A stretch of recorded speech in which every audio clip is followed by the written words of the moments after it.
Bonjour et bienvenue à Tout savoir. Mon nom est Claude Andrea Bonnier. Je me ferai un réel plaisir de passer la prochaine heure avec vous.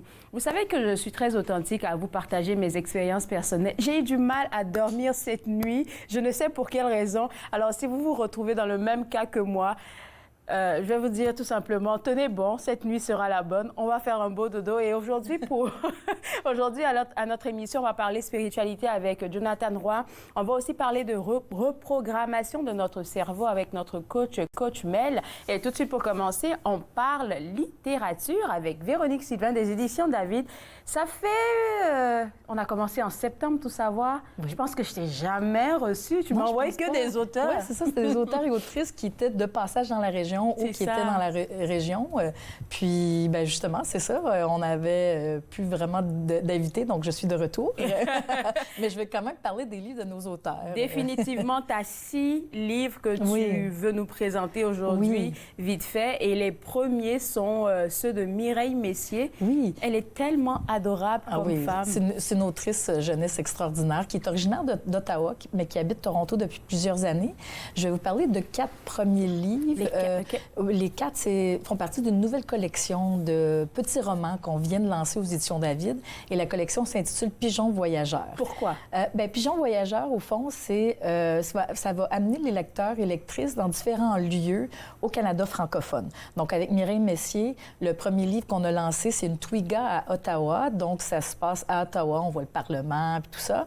Et tout à l'heure, je t'ai dit Twiga, puis tu as dit, qu'est-ce que c'est une Twiga? J'ai dit, c'est une girafe. Okay. Donc, c'est une girafe qui se trouve à Ottawa. Bon, je ne dévoile pas tous les détails, mais c'est des jeunes qui vont faire une enquête policière. Là. Ils prennent pour des détectives. Donc, roman d'aventure très amusant, très drôle aussi. Donc, de Mireille Messier. Puis Mireille, c'est vraiment un bonheur de l'accueillir aux éditions David dans la collection Pigeon voyageur. Elle a à son actif plusieurs livres pour les enfants, pour les ados aussi. Donc, ça, c'est son premier livre, apparaître dans Pigeon voyageur. Apparaître. En fait, qui vient de paraître. Je pense qu'on a une image même du premier. Oui, une Twiga à Ottawa, qui est une couverture jaune. Puis là, on peut voir un peu les petits détails. Si on voit à l'écran, c'est justement les motifs.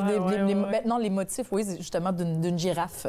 Donc, je dis apparaître parce que le livre, on va le lancer pendant le Salon du livre de Sudbury. OK. Donc, le Salon du livre de Sudbury se déroule justement dans quelques semaines, du 9 au 12 mai, et on va lancer le livre les 2 livres de Mireille, parce qu'il y a une Twiga à Ottawa. Et le deuxième, c'est Déclic à Toronto. Donc, ça se passe, comme le titre l'indique, à Toronto. On voit évidemment la Tour CN et c'est les mêmes personnages d'une Twiga à Ottawa qui se retrouvent à Toronto. C'est une continuité. Exact, en enquête policière. Aussi, on n'est pas obligé d'avoir lu le premier livre pour lire le deuxième, mais tu sais, c'est des histoires qui se suivent, mais on peut comprendre le deuxième livre sans avoir lu le premier. Parlons des différentes pages de couverture. L'une est bleue, l'autre est jaune, mais c'est tellement... je trouve pas le mot exact en français, ça me vient pas tout de suite, mais c'est pas chargé comme image, c'est tellement smooth. Je vais le dire. Bon. C'est en anglais, smooth. Oui, mais j'aime avoir ces commentaires-là parce qu'on a passé beaucoup... Ça a l'air de rien, mais quand on met sur pied une nouvelle collection, on a parlé de la typographie à l'intérieur des livres, donc comment le lettrage et tout ça. On a parlé du type de papier qu'on voulait utiliser, mais aussi des couvertures. On a passé beaucoup de temps, je dis « on » parce que c'est un travail d'équipe.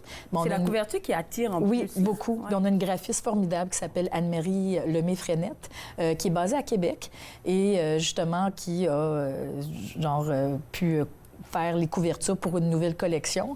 Et on est très contents du résultat. On était à Québec il y a quelques semaines, puis je peux dire que c'est les livres que les jeunes regardaient le plus. Ils disaient, OK, une Twiga, qu'est-ce que c'est une Twiga? C'est beau, les couleurs, les images aussi. Donc, c'est très attrayant. On est contents. Donc, c'est ça, c'est une nouvelle collection qu'on vient de lancer. Donc, c'est pour les 9 à 12 ans, parce qu'on a déjà une collection de romans 14-18, donc c'est 14 à 18 ans. On dit 9 à 12 ans, mais c'est pour 13 ans aussi. Là. Donc, c'est la tranche d'âge avant l'adolescence, si on veut. Donc, c'est 2 romans de Mireille Messier, des petits romans qu'on appelle, qui sont très, très courts aussi. Donc, c'est vraiment pour les premiers lecteurs et lectrices. On dirait une trentaine de pages, une vingtaine de pages. Une petite cinquantaine, mais la typographie est très grosse. La police est très grosse, donc c'est bon pour les jeunes qui veulent lire des romans sans que ça soit des romans de 400 pages, par exemple. Donc, Donc, puis c'est bon pour la typographie est très, très grosse aussi, des histoires... je ne veux pas dire des histoires simples sans dire, c'est pas simpliste, mais simples, amusantes. Il y a du sérieux, mais aussi beaucoup d'humour également. On parle d'enquête policière, oui, un petit peu de sérieux. Oui, exact. Je vais te garder avec moi. On va aller à la pause, mais pour les gens qui nous regardent en ce moment, alors vous pouvez visiter le site internet www.éditiondavid.com pour avoir accès à ces deux ouvrages dont Véronique vient de nous parler. On revient juste après la pause, vous regardez Tout savoir.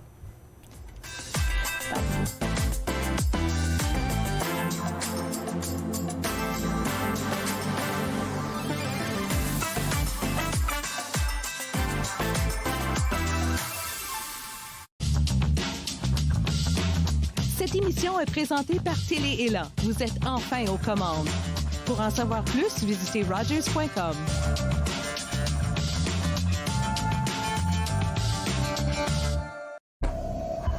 Ceci est le cœur d'un homme. Un cœur qui a désespérément besoin de soins médicaux. Mais comme 78% des Autochtones sont victimes de racisme dans les soins de santé, ce cœur risque de ne pas obtenir l'aide dont il a besoin.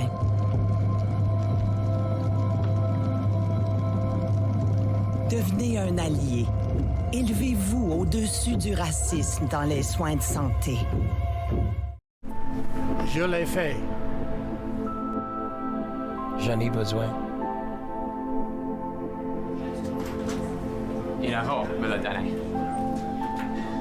Je suis vivante. En tant que donneur d'organes, vous pouvez sauver jusqu'à 8 vies et en améliorer autant que 75 autres. S'il vous plaît, visitez notre site web et engagez-vous au cadeau de la vie. Vous serez heureux de l'avoir fait. Merci. Des soucis, des ennuis, du stress, de la tristesse. Nos bénévoles écoutants vous aident à y voir plus clair. Centre d'écoute Tao-Taled, bonjour. Vous appelez, on vous écoute.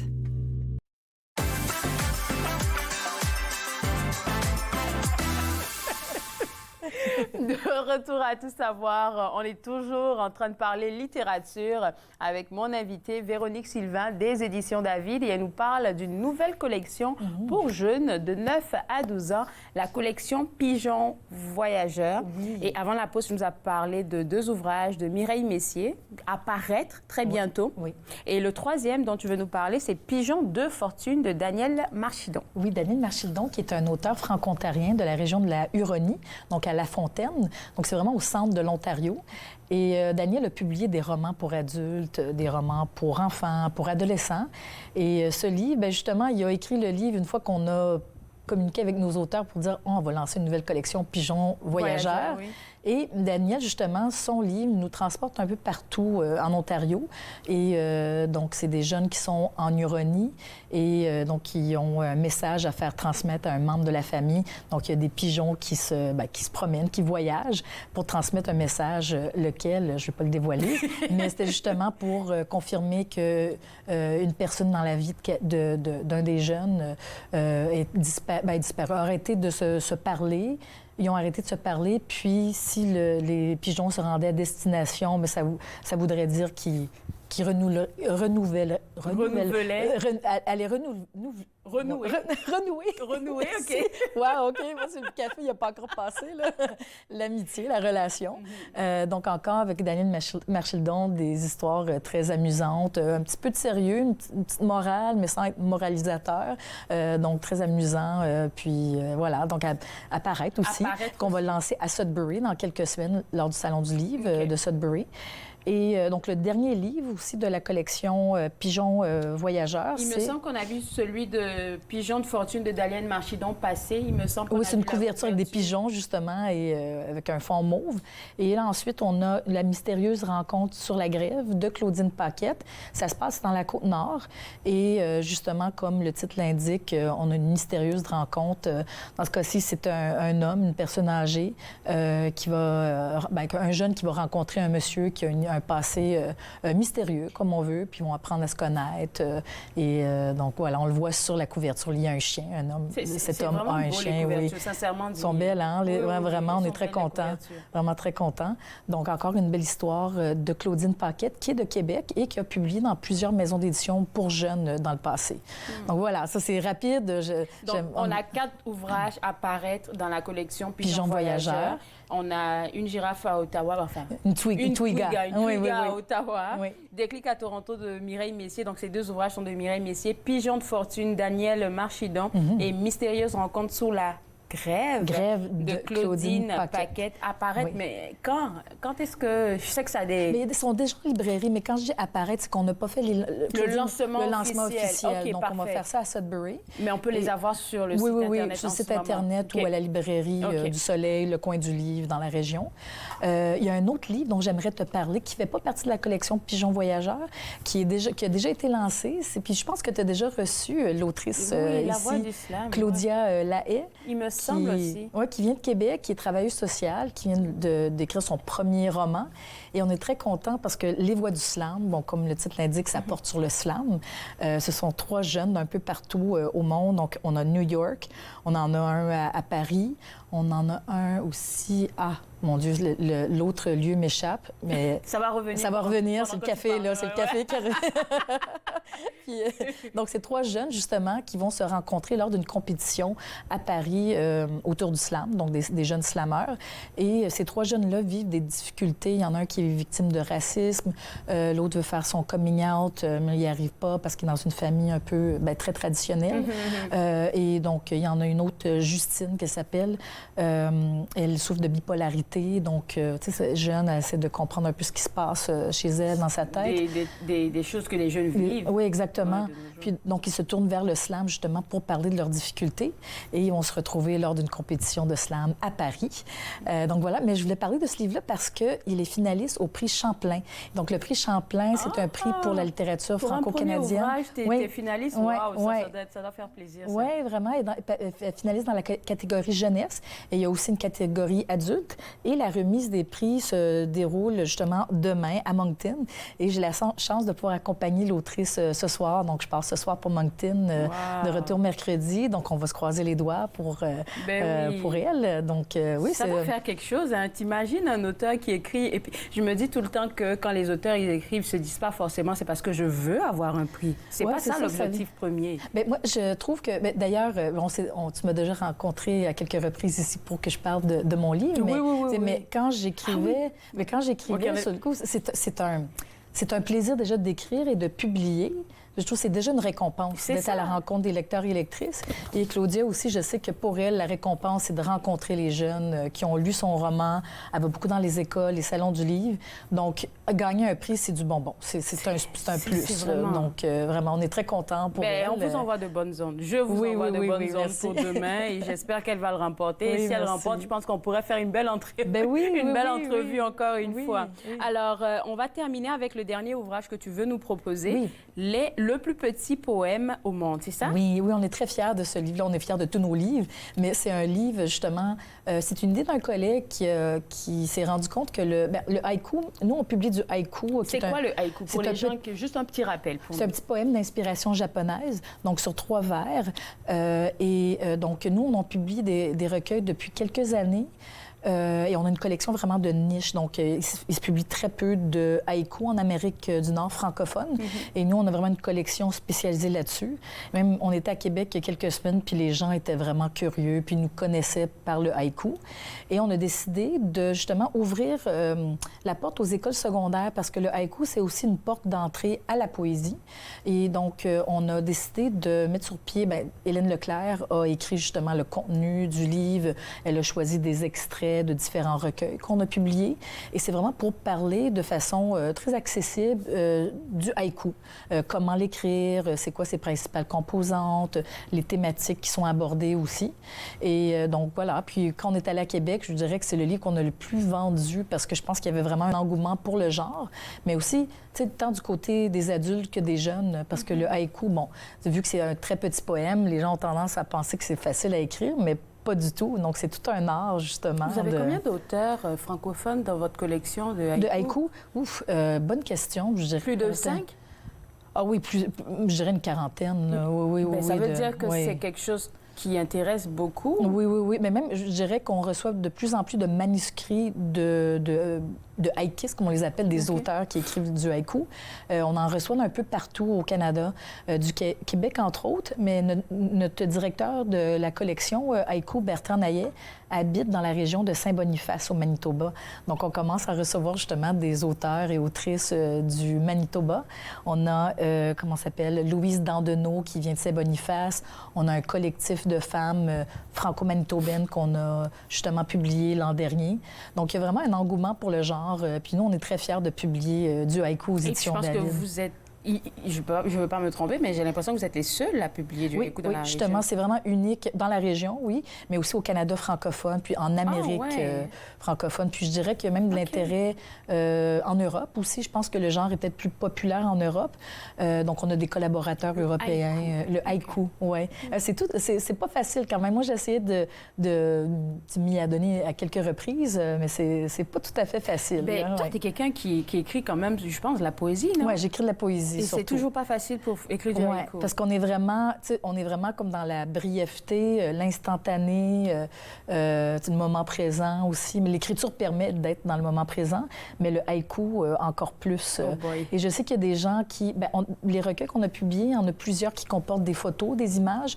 Donc, il y a des haïkistes qui vont s'inspirer de photos, parce que dans un cliché de photo, c'est vraiment, on observe, puis tout ce qui est là, on peut le mettre en papier. Donc, c'est vraiment, ce qu'on voit.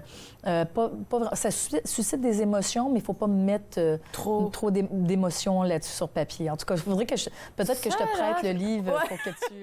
Ça doit être un exercice assez difficile. Oui, vraiment. Ouais. Mais puis je pense qu'auprès des jeunes, ça serait une bonne porte d'entrée à la poésie. Parce que souvent, la poésie peut être un peu intimidant pour des jeunes comme des moins jeunes. Et le haïku, par sa brièveté, sa simplicité, mais ça ne veut pas dire que c'est facile, peut être une bonne porte d'entrée pour étudier la poésie aussi. Bon, écoute, voilà. Tu nous as fait un très beau cours sur le haïku. Merci, Véronique. Écoute, on va inviter les gens. Je te souhaite bonne chance aussi pour demain, pour le prix Champlain. Et pour les gens à la maison, écoutez, Véronique des Éditions David nous a présenté 6 ouvrages que vous pouvez directement retrouver au www.éditiondavid.com. On va prendre une pause et juste après la pause, on va parler avec notre coach Mel. Vous regardez Tout savoir.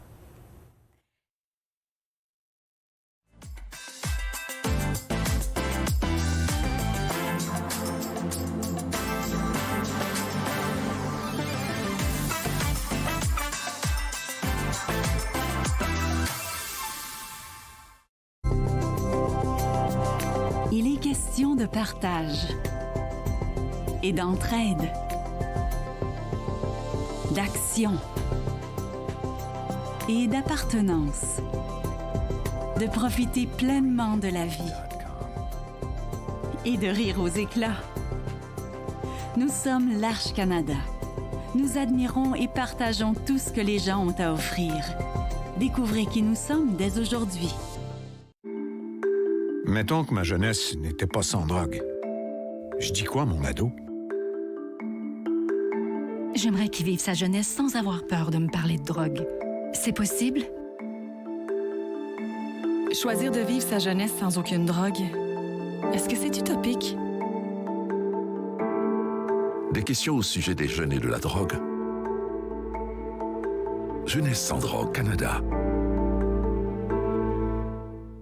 L'industrie canadienne du cinéma et de la télévision a besoin d'une main-d'œuvre plus diversifiée, qui offre plus de possibilités aux personnes noires, autochtones et de couleur. Embaucherdiversité.com est là pour ça. Que vous soyez débutant ou expérimenté dans le métier ou à la recherche de talent, Embaucherdiversité.com vous connecte avec les bonnes personnes, du scénario au développement et de la production à la commercialisation en passant par la distribution. Embaucherdiversité.com. Ensemble pour une industrie plus forte.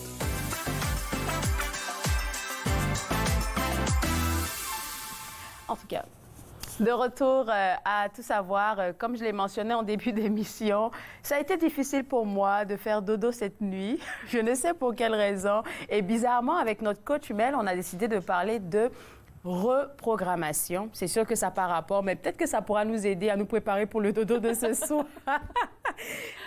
Déjà, coach Mel, je veux te dire merci. d'avoir accepté d'être là et te dire merci parce que la dernière conversation qu'on a eue, je ne sais plus ça date quand, peut-être un mois en arrière, tu nous as donné un dernier exercice avant de quitter que j'utilise, mais ça, pour moi, ça fonctionne et je le partage à tout le monde. C'était l'exercice de l'étoile pour la respiration, pour apprendre à nous calmer.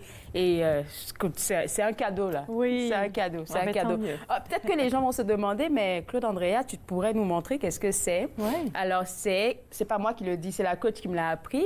C'est que lorsqu'on ressent de l'anxiété ou qu'on se sent dépassé, envahi, c'est ça, prendre le temps de respirer en commençant comme ça, en entrant, on commence comme ça, et puis jusqu'au 3e doigt, on est déjà comme calmé. C'est ça, exact. Tu vois la différence, généralement, les 2 premiers, ça va vite. Oui. Et le 3e, ça commence à ressentir quelque chose, un soulagement, là, ça fait du bien. Ça a l'air un peu fou, là, mais faites-le si vous en avez besoin. C'est votre bien-être qui compte. Alors, on veut parler de reprogrammation aujourd'hui.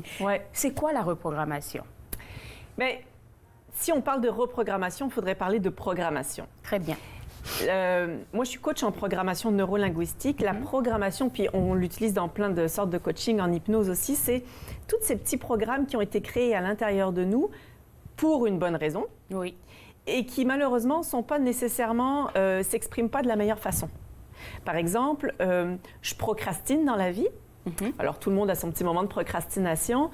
Mais j'ai été programmée pour procrastiner parce qu'il y avait un besoin qui était en arrière qui n'était pas comblé. Par exemple, j'ai peut-être une peur de me tromper. Ah, OK. Alors, si j'ai une peur de me tromper ou de faire une erreur, ben, la procrastination est quand même une bonne solution.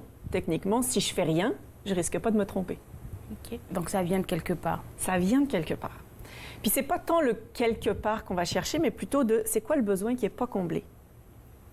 Donc, ça nous a servi à nous programmer en mode survie. Moi, j'ai peur j'ai peur de me tromper dans la vie. J'ai peur de faire des erreurs, d'être jugée, d'être critiquée. Donc, comment mon cerveau va réagir pour me garder en survie? Il va aller trouver des comportements qui ne sont pas les meilleurs. La procrastination, ce n'est pas nécessairement le meilleur comportement. Donc, c'est là où intervient la déprogrammation.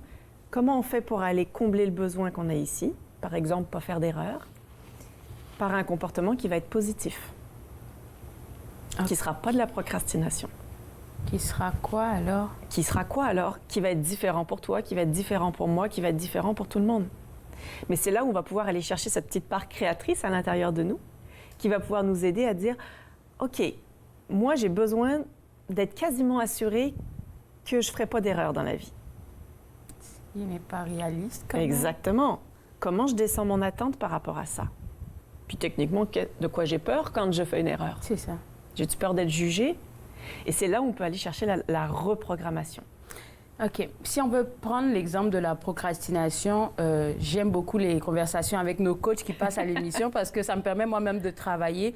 Je pense avoir une sale habitude, celle de aimer travailler sous pression. Je ne sais pas d'où est-ce que ça me vient, mais ça peut arriver que j'ai des projets sur lesquels j'ai besoin de travailler et je sais que tu peux le couper en petits morceaux pour avancer, mais je suis tout le temps en train de le remettre à demain. Et j'ai réussi à remarquer que c'est parce que ça cachait une peur de commencer, mais une peur de commencer, pourquoi, je ne sais pas. Mais lorsque je commence, c'est comme rien n'existe là. J'ai l'impression que j'aime travailler sous pression. Et ça, là, c'est pas bon, c'est toxique souvent. Bien, ça, c'est exactement la question que je te poserais, c'est en quoi c'est un problème pour toi? Ben, après, t'es juste sous pression quand tu le fais, pas à la hâte, mais quand tu le fais, quand il te reste, par exemple, 3 jours avant de le remettre ou 4 jours avant de le remettre. Même quand j'étais à l'université, je travaillais comme ça. Je sais pas pourquoi. Mais il va y avoir des avantages à travailler comme ça. L'avantage, c'est sûr qu'il y a un avantage, sinon ça serait pas là. Puis là, évidemment, ça fait réfléchir. Tu me fais penser... De voir de positif dans ça, c'est bon. C'est quoi l'avantage de remettre ses travaux à la dernière minute? Bonne question. Ça me fait réfléchir. Ça, c'est intéressant. Dès que vous avez un comportement, puis en plus, tu l'as nommé, tu as dit, j'ai une sale habitude. Oui, pour moi, c'est une sale habitude. C'est ça, mais c'est une habitude qui est là pour une raison. Si elle est là, c'est qu'il y a une raison. Ça, c'est une prémisse de base. Là. Si elle est là, c'est qu'il y a une raison pour laquelle elle est là. Elle va aider quelque chose. D'accord. Qu'est-ce que ça te permet? C'est quoi l'avantage d'être comme ça? C'est quoi l'avantage de fonctionner sous pression? J'ai l'impression que je me sens forte. Et voilà. Fait que là, tu viens... Puis, tu sais, on pourrait aller creuser encore plus. Mais ce qui vient, là, c'est j'ai l'impression que je me sens forte. Fait que quand je creuse, avec toi, là-dedans, c'est OK. Et être forte, ça t'amène à quoi? Ça te fait penser à quoi? En quoi c'est important pour toi d'être forte? Et quand je suis pas forte, je suis quoi? Fait que là, tu peux aller chercher toutes les croyances qui sont en arrière et de se dire, OK, maintenant que je sais à quoi ça me sert de faire mes choses à la dernière minute, me sentir forte, mettons, comment je pourrais me sentir forte d'une autre façon? Très bonne analyse, très, très bonne analyse. Là, je suis en pleine séance de coaching devant vous. Je suis juste en train de poster. OK. Là, c'était l'exemple sur la procrastination. Où est-ce que tu parlais déjà de programmation? Il y a une programmation qu'on a. Il faut qu'on la nomme. Il faut qu'on la déniche quelque part. Oui. Savoir le pourquoi, comme tu as dit, avant de chercher à la reprogrammer. Oui, savoir à quoi ça sert. À quoi ça sert. Parce que ça sert toujours à quelque chose. Sinon, ce serait pas là. Sinon, ce ne serait pas là si ça ne servait à rien. Mais moi, j'ai une question, coach, parce qu'il y a beaucoup de personnes qui seront sûrement d'accord avec moi sur le fait que quand on parle de programmation, la plupart du temps, c'est négatif. Ah, intéressant. OK. Alors oui, ça peut être vu comme négatif, comme tu l'as nommé, j'ai une sale habitude ou j'ai une mauvaise habitude. Les gens vont souvent parler avec ce genre de termes-là. Reprogramme-le en positif en se disant, OK, si c'est là, c'est que ça sert à quelque chose. OK. À quoi ça sert? Donc, j'ai été programmée, puis la réponse de base, c'est la survie. Okay. Notre cerveau a été programmé pour survivre. Donc, c'est important pour lui de se rappeler que si je fais les choses, si je parais forte, ça me permet d'être quelque chose. Donc, le cerveau, il est en mode survie à chaque fois. C'est à ça qu'il sert, c'est sa seule job. OK. Alors, quand on parle de reprogrammation, qu'est-ce qu'on doit aller chercher en premier quand on veut reprogrammer quelque chose qui est programmé en nous? Oui, on va aller chercher justement ce qu'on appelle, nous, l'intention positive. Donc, c'est qu'est-ce qu'il y a en arrière de cette programmation-là? C'est peut-être difficile à trouver, hein? C'est pas évident. Je suis tout à fait d'accord, c'est pas évident, puis c'est pour ça que les coachs sont là aussi, parce que dans le dialogue, c'est plus facile. Mais c'est de se dire, OK, c'est quoi qu'il y a en arrière? C'est quoi le but de ce comportement? Donc, quand je procrastine, ça me permet quoi? C'est quoi l'avantage? Puis, tu vois, tu l'as nommé assez facilement quand même. Une fois qu'on a ça, on se reprogramme. Puis, comment on se reprogramme? C'est là qu'on va utiliser différentes techniques. Puis, il y a une technique qui est vraiment intéressante, qui est la visualisation. La visualisation, oui. Ça, c'est magique. Tous les sportifs font ça. On voit les patineurs artistiques qui commencent à patiner. Ils n'ont même pas de patin aux pieds. Ils sont en train de faire leur chorégraphie. Il n'y a même pas la musique, il n'y a rien. Et pourtant, ils sont en train de faire leur chorégraphie. Si on imaginait que au prochain devoir que tu aurais à rendre, tu le rendrais 3 semaines à l'avance. Ça, c'est comme incroyable, ça. Ça, c'est pas moi du tout. C'est ça. Oui. Mais là, on pourrait imaginer que, tu sais, au lieu de le rendre 4 jours, dernière minute 4 jours, là, ça pourrait être 1 semaine. Qu'est-ce que ça changerait? Puis si c'était en 2 semaines après, puis en 3 semaines. Puis là, on va aller chercher à l'intérieur de ton corps les sensations. Comme pour rassurer un petit peu pour ton cerveau, pour le réhabituer à dire, OK, il y a peut-être autre chose en arrière. OK. Et une reprogrammation, elle peut prendre combien de temps? Eh bien, ça va dépendre de la cohérence à l'intérieur de toi. Si toutes les petites parties à l'intérieur de toi sont prêtes à se dire, oui, OK, là, moi, ça suffit, j'en ai assez de procrastiner ou d'être à la dernière minute, je suis prête, ça va se faire beaucoup plus vite que si... Oh, je sais pas, il y a quand même une partie de moi qui reste un peu méfiante en disant, ben, ça me sert quand même d'être dans la procrastination ou d'être à la dernière minute, donc j'ai-tu vraiment un intérêt à changer? À changer, oui. Bonne question. Écoute, je vais te garder avec moi, on va prendre une pause et juste après la pause, on va vous partager des outils concrets pour pouvoir reprogrammer votre cerveau pour la bonne affaire. Pour regarder tout savoir.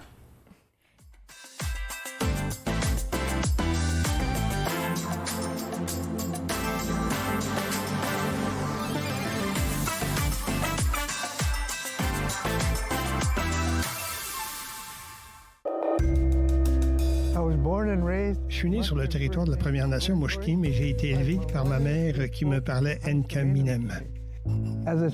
Enfant, j'ai arrêté de parler ma langue maternelle car on m'a dit que de parler d'autres langues que l'anglais ne faisait pas canadien.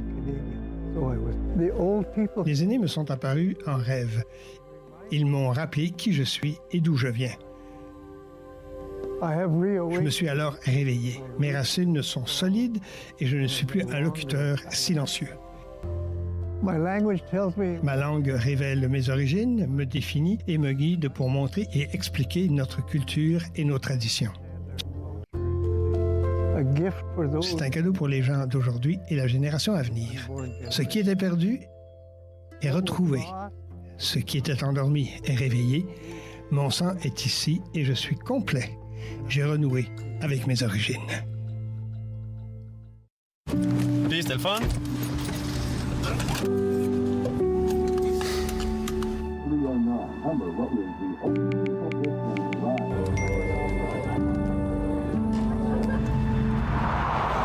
Regarde l'auto.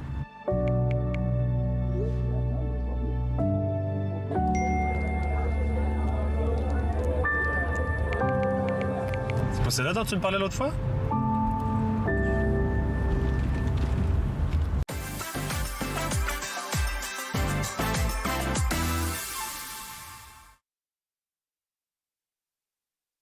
Savoir, écoutez, j'ai un coaching gratuit là et franchement, je vous donnerai pas ma place pour rien au monde. On parle de reprogrammer notre cerveau aujourd'hui avec notre coach Mel et avant la pause, tu nous as vraiment expliqué que quand on parle de reprogrammation, il faut vraiment penser déjà à la programmation, c'est-à-dire c'est quoi qu'on veut reprogrammer parce que cette programmation qu'on a, elle sert forcément à quelque chose.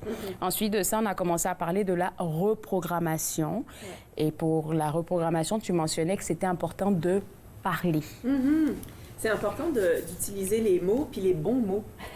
On connaît souvent que c'est important d'avoir un objectif qui va être positif. Donc, de ne pas parler en négation avec les ne pas ou jamais ou et ne pourquoi? Plus. Parce que le cerveau ne comprend pas la négation. Donc, le cerveau, quand il va dire j'aimerais ça ne plus manger, il va juste entendre j'aimerais ça manger. Fait astuce pour tous ceux qui veulent perdre du poids. Parlez-lui avec des mots positifs. De la même façon que perdre du poids. Il y a perdre. Le cerveau, c'est négatif pour lui, perdre. Ben, comment je pourrais le dire alors? Je vais avoir un poids santé. Je vais avoir un poids santé, OK. Ça, c'est l'exemple de base, mais c'est la même chose avec le lâcher-prise. Moi, je l'utilise souvent, cette métaphore-là de l'escalade. Quand tu es en escalade, tu as des prises sur lesquelles tu t'accroches. Si je te dis lâcher prise, en escalade, si je lâche prise, je tombe. Je tombe, oui, oui. Fait que ton cerveau, tu penses-tu que si je te dis hey, lâche prise, il va faire oui, pas de problème? Non. Fait qu'on va plutôt Parce être dans... qu'il est en survie, tu l'as dit. Exact, il est en survie. Lui, si tu lâches prise, il tombe. C'est ça qu'il entend. Donc, l'idée, c'est vraiment d'aller dans des mots comme je vais accueillir, je vais accepter. Donc, de transformer. Quand on veut avoir un nouveau mantra. Il y a des gens qui ont besoin d'un mantra, de se répéter des paroles, c'est tout à fait correct, mais faites attention que ce soit dans le présent. Donc, je suis, j'ai, je fais. Okay. Pas dans le futur, parce que dans le futur, c'est encore un vœu. Pas dans le conditionnel non plus. Donc, j'ai un poids santé, par exemple. J'ai un poids santé, OK, parfait. Ça, c'est un très bon mantra. Et les mots sont très importants pour notre cerveau. J'ai l'impression que le cerveau, c'est comme un enfant. Oui. C'est très simple. C'est très, très simple, c'est très basique. Donc, il faut vraiment parler avec des mots très simples, très clairs, là. Et quand on préparait cette entrevue-là pour parler de reprogrammation, tu nous as mentionné tu m'as mentionné à moi que tu as une technique, la technique de la cohérence. C'est quoi comme technique? Bien, la technique de la cohérence, c'est de s'assurer que quand tu veux changer, toutes les petites parties à l'intérieur de toi sont alignées pour dire « OK, on veut changer ». OK. Puis je prends souvent l'analogie du train avec plusieurs wagons. Peut-être que le 90% des wagons veulent changer puis vont aller vers une autre gare, mais il y a un wagon qui reste à cette gare-là de départ et qui dit non, moi, je veux pas. Et nous, ce qu'on fait comme humains, c'est qu'on va tirer sur le wagon pour dire « ouais, viens-t'en ». Mais ce faisant, lui, ça fait juste l'ancrer encore plus dans la gare parce qu'il ne viendra pas. Il ne viendra pas, il a une raison de rester ici, la fameuse survie, et il va rester ici tant et aussi longtemps qu'on ne l'aura pas écouté puis qu'on n'aura pas nommé son besoin. OK. Donc, il faut aller chercher ça. Il faut aller chercher le besoin en arrière, il faut aller chercher la peur, la croyance, qui fait que le petit wagon va dire « OK, je veux bien suivre le reste du train ». Mais au début, il ne veut pas. Une fois que tu l'as trouvé, c'est là qu'en coaching, on peut avancer. Se dire « OK, là maintenant, je suis à l'aise avec l'idée que j'avais un avantage à procrastiner. j'avais un avantage à faire ça à la dernière minute. Mais aujourd'hui, ça me pose un problème de faire ça à la dernière minute parce que, tu sais, par exemple, ça m'embête avec mes collaborateurs parce que eux, et ça les retarde. Oui, c'est vrai. Bon, donc là, j'ai vraiment un défi, j'ai vraiment un problème. Donc, si je veux changer ça et que maintenant tout à l'intérieur de moi est prêt à changer, on peut aller le changer. OK. Donc, vraiment, quand tu parles de cohérence, c'est déjà dans la manière de parler. Ouais. Ne pas utiliser la négation. Exact. Et ensuite de ça, être sûr que tout notre corps, tout notre esprit est aligné, en fait, à ce changement qu'on a envie de faire. Exactement. Ouf, ça va être un travail de fond parce que l'humain a la difficulté à changer à la base. On a beaucoup de difficultés à changer. Qu'est-ce qu'on sait, qu'est-ce qu'on a. Mais pourquoi on ne change pas? Parce que la survie. Changer, c'est se mettre en déséquilibre.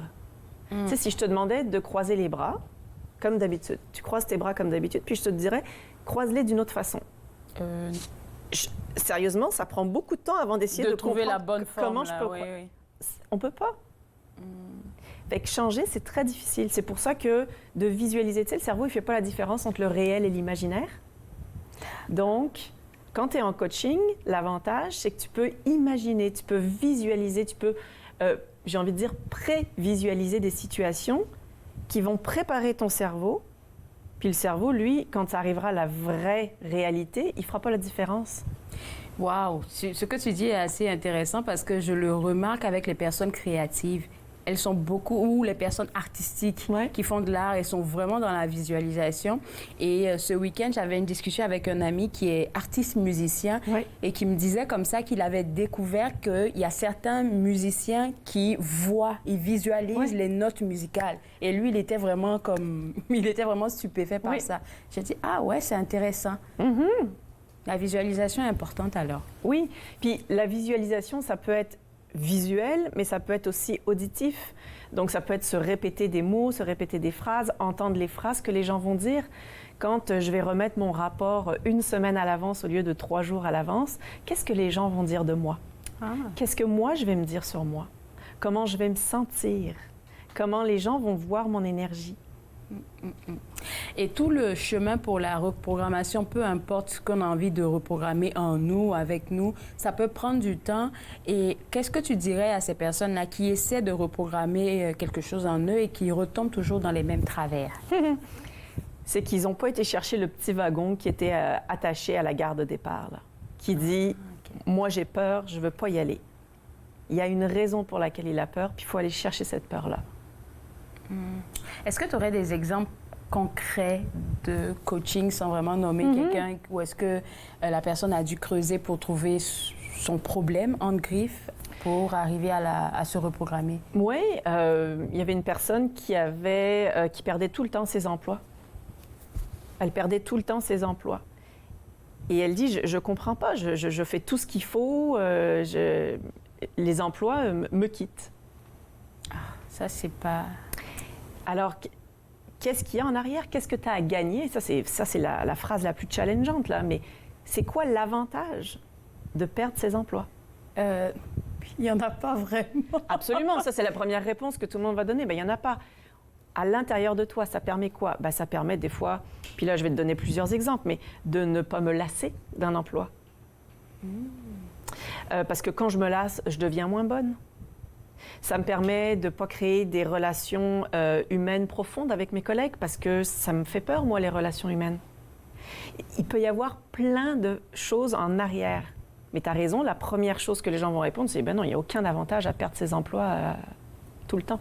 Ouais. » Et pourtant. Et la société pourrait voir ça comme... te voir comme quelqu'un de problématique. Oui. Parce que pourquoi, à chaque fois, tu es comme en train de changer d'emploi? Exact. C'est assez intéressant. Alors, on va essayer de récapituler. Je pense qu'il nous reste quelque chose comme 3 minutes. OK. On a parlé de reprogrammation. La première des choses à faire, c'est déjà de chercher qu'est-ce qu'on veut aller reprogrammer. Et quels sont les conseils que tu nous donnerais pour aller chercher comme pourquoi on agit comme ça? La première chose, c'est de se dire, OK, c'est quoi le comportement que j'ai que je ne veux plus avoir? Okay. Exemple, la procrastination. On l'écrit. Oui. OK. Je veux plus procrastiner. OK. Maintenant, à quoi ça me sert de procrastiner? C'est quoi l'avantage? Puis ça, c'est difficile. Parce qu'on va se dire, je ne sais pas. Donc, à quoi ça sert? C'est quoi la partie à l'intérieur de moi qui dit, j'ai peur de? Quand on le sait, on l'apprend, puis là, on va trouver une autre stratégie. OK. Et parmi les stratégies que tu as données, on a parlé de la visualisation et de la cohérence. Est-ce qu'on pourrait revenir un peu pour faire un résumé des deux? Oui. La cohérence, c'est de s'assurer que toutes les petites parties sont bien alignées à l'intérieur de nous, que tous les wagons sont comme, OK, maintenant qu'on a écouté ma peur, je me sens prêt ou prête à partir à la prochaine gare. Ça, c'est la cohérence. Et puis, la visualisation pour préparer notre cerveau à la réalité. Vu qu'il ne fait pas la différence entre le réel et l'imaginaire, imagine-le, pense-le, ressens-le, et quand ça arrivera, il ne fera pas la différence. Et pour... ça n'a pas rapport avec la reprogrammation.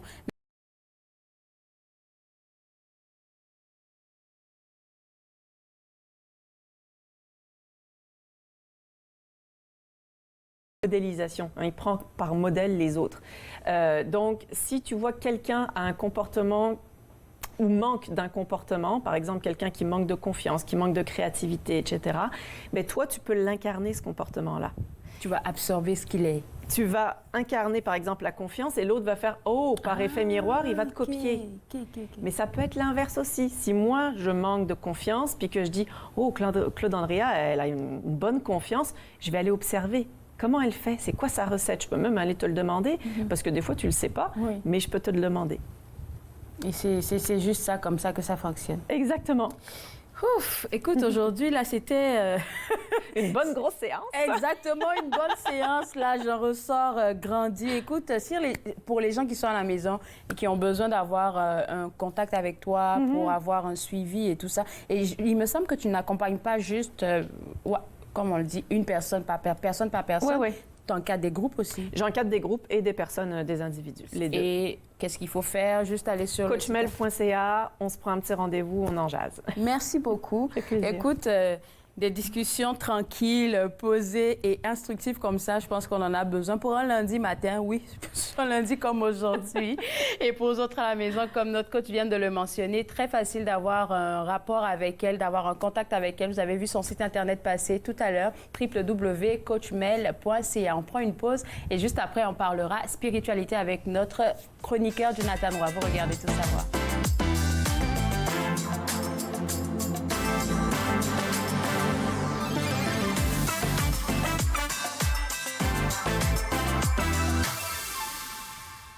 Si vous aimez la bonne nourriture, je vous invite à vous joindre à nous pour concocter de délicieuses recettes d'inspiration française.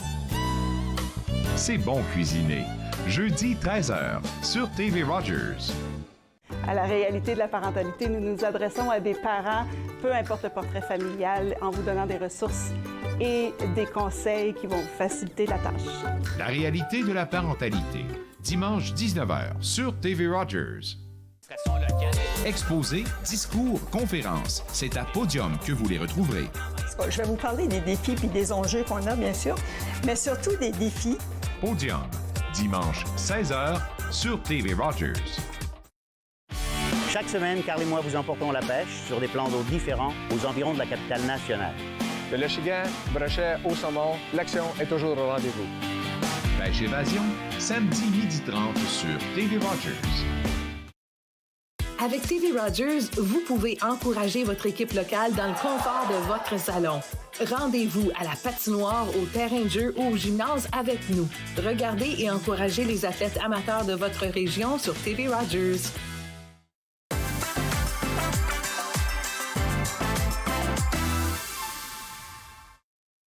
De retour à Tout savoir pour une nouvelle chronique de spiritualité avec mon chroniqueur Jonathan Roy. Et aujourd'hui, on veut parler d'un sujet qui nous touche tous. Accepter l'amour de Dieu, l'univers, malgré nos imperfections. Jonathan, des imperfections, on en a tous. Et je pense que chacun va se retrouver aujourd'hui dans cette chronique. Eh oui, des imperfections... C'est quoi les imperfections? Bonne question. C'est quoi une imperfection? C'est quelque chose... comment on pourrait dire? Un mal-être? Oui, un mal-être ou quelque chose qu'on fait... Une erreur. Une erreur. Une erreur. Puis parfois, quand on vit une erreur, on vit une imperfection, on vit quelque chose de difficile. c'est plus facile de pardonner les autres que se pardonner soi-même. Définitif. Et je ne sais pas pourquoi l'humain est si dur avec lui-même. Est-ce que tu as une idée d'où est-ce que ça nous vient? Il n'y a pas de plus grand juge que soi-même. Hein? Peut-être depuis qu'on est petit, ou peut-être on nous invite à la performance. Hein? Il faut performer. Là, présentement, on a des émissions, les gens écoutent. Là, si personne n'écoute, ça ne performe pas. Bye-bye. Bye-bye, oui. Bye-bye. On passe à autre chose. Donc, il faut toujours faire. Puis, on a toujours peur que si je ne réussis pas à faire, bien, on va passer à autre chose. Et même chose aussi dans la société, c'est beaucoup l'avoir. Hein? Donc, je t'aime pour ce que tu as ou ce que tu fais. OK. Mais l'amour de Dieu, c'est autre chose totalement. C'est l'être. Qui je suis. Et tu ne le mérites pas, cet amour-là. Tu ne le mérites pas, tu l'as. Point. C'est un cadeau gratuit. Tu n'as pas à le demander, tu l'as. C'est déjà là. On va revenir un peu en arrière quand tu parlais de performance. Je veux juste aussi ajouter perfection. Parce que inconsciemment, tu parlais, avant qu'on commence la chronique, tu donnais l'exemple d'un enfant à qui tu dis tu as fait une bêtise directement, l'enfant va se sentir comme bon à rien, entre griffes. Et moi, personnellement, je ne vais pas tourner autour du pot, moi, personnellement, c'est des choses qui me sont arrivées en me disant OK, oh, mais tu es toujours en train de casser des verres ou tu es toujours en train de casser les assiettes. C'est un peu comme moi, dans ma tête d'enfant, mais je suis capable de rien faire de bien, en fait. Et c'est ça le message qu'un enfant peut garder jusqu'à grandir avec. Exact. Puis on dirait que c'est le mécanisme qui vient naturellement. Hein? On fait une chose petite et on pense qu'on est 100% mauvais. On dirait qu'on vient tout de suite à ça. On dirait qu'on veut tellement être parfait. Parfait, oui. Parfait. Puis comment on peut accepter et être aimé? Parce que pour être parfait aussi, qu'est-ce qu'on fait? On va donner de l'amour, on va donner des cadeaux, on va être gentil. Puis même nos parents nous disent, hein, sois gentil avec les autres, comporte-toi bien à l'école. Mais on dirait qu'on veut donner aussi beaucoup, donner de l'amour. Mais techniquement, la spiritualité, c'est d'accepter que je suis aimé, peu importe. Ça, c'est difficile. Très difficile. C'est difficile. Et puis, en même temps, tu me fais penser à quelque chose, je ne sais pas, c'est un dicton, je ne sais plus où est-ce que je l'ai entendu, qui dit que tu ne peux pas donner ce que tu n'as pas. Donc, on a toujours envie d'aimer les autres, de les accompagner, de les couvrir de cadeaux. Mais quand ça vient à nous, par exemple, je te donnerais un cadeau. « Oh non, c'est rien. Non, c'est pas grave, parce que tu ne te permets pas d'accepter ce qu'on t'offre. » Accepter l'amour. Puis il y a un texte dans les Écritures qui disent je pourrais connaître toute la science du monde, je pourrais connaître le langage de tous les hommes, je pourrais tout donner, mais si je n'ai pas l'amour, je ne suis rien. C'est d'abord et avant tout l'amour, puis l'amour, c'est un fruit de la spiritualité. Quand je prends le temps d'approfondir mon cœur, d'aller au plus profond de moi-même et dire, bien, la spiritualité, c'est mon guide de vie. Dans tout ce que je fais, dans ma famille, dans mon travail, avec mes amis, bien, j'apprends à aimer. Et j'apprends à être aimé aussi. Et, donc, cet amour gratuit qui, malgré mes imperfections, malgré mes défis, malgré... Comme exemple, moi, un de mes défis, c'est la colère. Je suis un gars très simple de même, mais on dirait qu'avec une injustice, j'ai de la colère. Je suis un garçon, je suis un homme. La colère. Puis, des fois, même avec les personnes que j'aime le plus, avec mes enfants, la colère, elle vient parce qu'on est souvent ensemble. Puis, on va dire la même chose combien de fois à un enfant. Un moment donné, on peut être calme 3-4 fois. Je sais de quoi tu parles. Donc, c'est un défi, cette colère-là. Puis, des fois, je suis dur avec moi-même parce que j'arrive pas à la contrôler. Mais de dire que je suis aimé, même si j'arrive pas à 100%, c'est ça l'important. Et c'est ça le chemin vers une vie spirituelle. Il y a deux choses que je relève de qu'est-ce qu'on est en train de discuter depuis. Et la première des choses, c'est apprendre à s'aimer soi-même. Parce que si on ne s'aime pas, on ne peut pas déjà reconnaître l'amour qui vient de l'autre. Et en parlant de l'autre, je peux parler de nos frères, de nos sœurs, de notre famille, peut-être aussi de l'univers ou de Dieu. Donc, pour toi, ça serait quoi un conseil pour avoir moins d'attentes, je dirais, ou d'être moins dur avec nous-mêmes en tant qu'humains? Ce serait d'accepter qui je suis. Parce qu'on n'est pas une erreur. C'est beau ça. On n'a pas été fait par erreur. On a été désiré. On a été désiré. Puis je pense dans une autre capsule, on va parler de mission. On est tous ici pour une raison sur Terre. On a tous une mission. Et cette mission-là, elle est dans mon identité, dans qui je suis. Et d'accepter qui je suis comme personne et accepter l'autre pour qui il est. C'est assez difficile parce qu'il faut passer outre nos imperfections, les imperfections dont on parle aujourd'hui. Donc, pour quelqu'un qui, tu le dis, pas d'imperfections, plutôt des erreurs. Pour quelqu'un qui fait une erreur et qui la refait encore, qui la refait, souvent c'est involontaire. Tu te dis, par exemple, je veux pas indexer qui que ce soit, ben, tu as l'habitude d'être colérique, un peu comme toi. Tu prends la décision... À partir d'aujourd'hui, je vais travailler sur ma colère. Mais ce soir, au souper, il y a quelque chose qui se passe et puis, pouf, c'est parti. Comment tu arrives à te pardonner quand tu prends des engagements envers toi-même, que tu retombes dans les mêmes travers? Souvent, pour avancer, ça prend le pardon. Je pense que le pardon est très important. Autant le pardon envers la personne avec qui tu as fait une erreur, mais aussi le pardon envers soi-même. C'est ça qui est plus difficile. Le pardon envers l'autre, souvent, on arrive à le faire. Mais le pardon de soi-même, de dire « j'ai pas réussi ». Et quand on arrive à ça, bien, peut-être que je vais faire l'erreur. Au début, je le fais tous les jours, l'erreur, plusieurs fois par jour. Après ça ne va pas arriver de plusieurs fois par jour à 0. Ça va venir graduellement. 3, et si 4, Exactement. Là, ça va arriver éventuellement une fois semaine, une fois par mois. Puis là, après ça, ça arrive une fois à chaque pleine lune. Donc, c'est de prendre le temps de se pardonner, d'accepter qu'on n'est pas parfait, de l'accepter qu'on n'est pas parfait et de demander pardon. Et après ça, on peut avancer avec ça. Puis, même avec des enfants, un enfant qui entend un adulte dire « je m'excuse, j'aurais pas dû faire ça ou dire ça », c'est très bien. C'est incroyable comment l'enfant va avoir un exemple extraordinaire. Un exemple extraordinaire, va pouvoir le faire. Oui. Et, ça me rappelle une anecdote qui m'a fait... ça m'avait fait sourire, ça m'a mis aussi du baume au cœur. Tu parles des enfants, ce sont des tannants souvent quand ils sont tout petits. J'ai des neveux de 4 ans et à chaque soir, c'est toujours la guerre avant de faire dodo. Tu dois monter faire 10 000 bisous avant de dormir et tout ça. Et puis une fois, il était vraiment pas content parce que je pense que j'étais en train de me préparer à sortir. Et puis il voulait son câlin avant dodo. Puis j'ai dit, j'ai pas le temps. Il est venu à la douche, là, il a cogné la porte. Il a dit, mais moi, je veux mon bisou avant que tu partes. J'étais comme, OK, mais est-ce que je suis obligée de le faire? Il dit, ben oui, t'es obligée parce que moi, je le veux. Il a exprimé sa demande. J'ai trouvé ça tellement cute et chou. Et puis, il m'a dit, tu m'as fermé la porte de la douche comme pendant que je te parlais. Donc, il m'a dit, je veux que tu t'excuses. Comme un enfant de 4 ans qui me dit à moi, je veux que tu t'excuses. Je me suis excusée humblement. J'ai fait le bisou, mais en même temps, ce que tu dis, c'est vrai. Et ça permet aux parents, en fait, de montrer à l'enfant que tes émotions, tout ce que tu vis, en fait, comme émotion, c'est valable et que je valide ça aussi. Ça peut aider à l'enfant à s'aimer un peu plus et à s'affirmer un peu plus.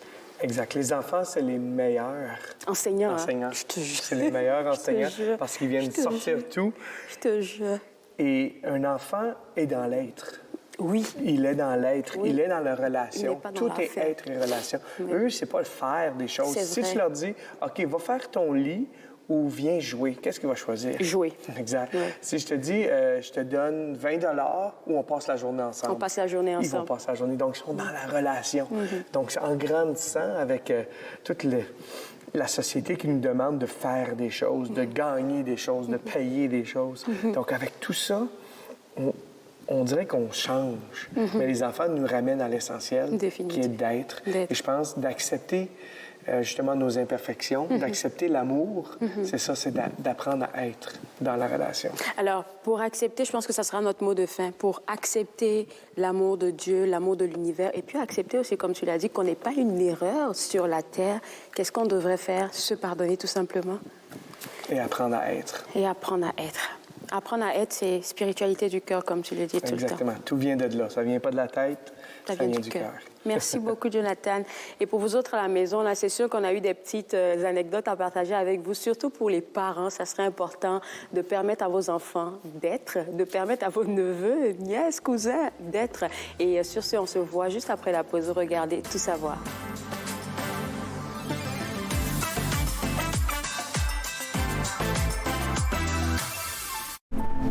Je l'ai fait. J'en ai besoin.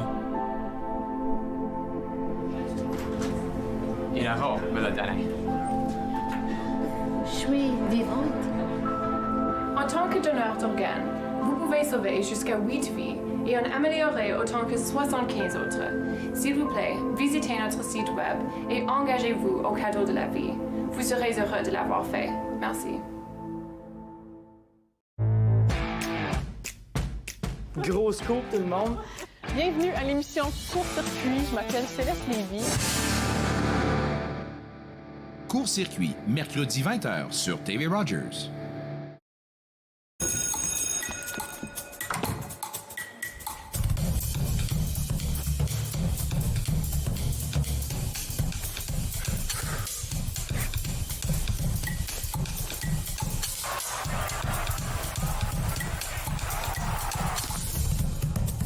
Étudiez fort, ça vous garantira jamais de gagner au jeu de hasard. Découvrez des astuces pour un jeu responsable à nemisezpassurlehasard.ca. Le transport en commun, la collecte des déchets, le déneigement de votre rue. Comment rester informé sur ces services municipaux importants? Voyez les élus de votre communauté à l'œuvre grâce à la couverture du Conseil municipal de TV Rogers.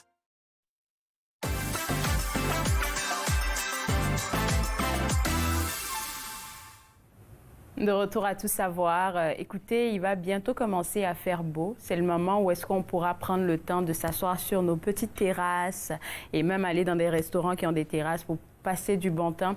Et si vous êtes un gros amateur de lecture, si vous aimez la lecture, écoutez, aujourd'hui à l'émission, on a eu à voir Véronique Sylvain des Éditions David qui nous a proposé 6 ouvrages à découvrir absolument. Je ne peux pas tous les nommer, mais tout ce que je vais vous inviter à faire, c'est visiter le site internet www.éditiondavid.com pour avoir accès à tous les ouvrages que cette maison d'édition offre. Deuxième des choses, nous avons discuté avec notre coach Mélanie Gatt aujourd'hui qui nous a parlé de la reprogrammation. Enfin, on a eu un coaching, j'ai eu un coaching personnel parce que je posais des questions que vous vous posez, que je me pose aussi et elle nous a donné des réponses qu'il fallait. Et si vous voulez avoir un coaching avec elle, très facile, vous pouvez aller visiter son site internet à coachmel.ca. Aujourd'hui, on me l'a rappelé ce matin, c'est la Journée internationale de la Terre. Alors, bonne journée de la Terre pour ceux qui prennent le temps de prendre une pause et d'honorer notre terre-mère. Et écoutez, aussi, il faudrait qu'on essaie de penser à tout ce qui se passe, à tout ce qu'on fait pour polluer cette terre-là dans laquelle on est et puis que chacun ait des actes qui protègent notre terre. Écoutez, je me suis fait un plaisir de passer cette heure avec vous. On se retrouve mercredi et mercredi, on va parler avec René Lavallée du Centre Lumiris du Collège La Cité. On va aussi avoir Ginette Gratton et d'autres invités surprises. On se voit mercredi à 11h. Bye bye.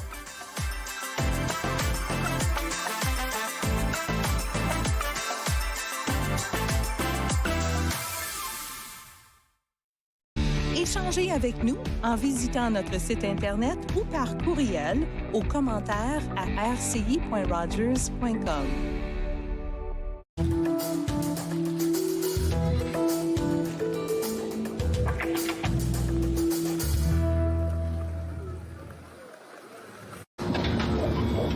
Cet enfant est en parfaite santé.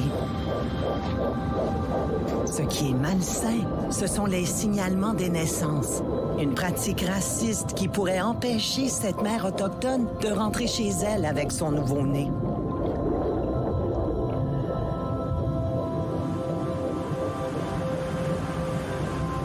Devenez un allié. Élevez-vous au-dessus du racisme dans les soins de santé.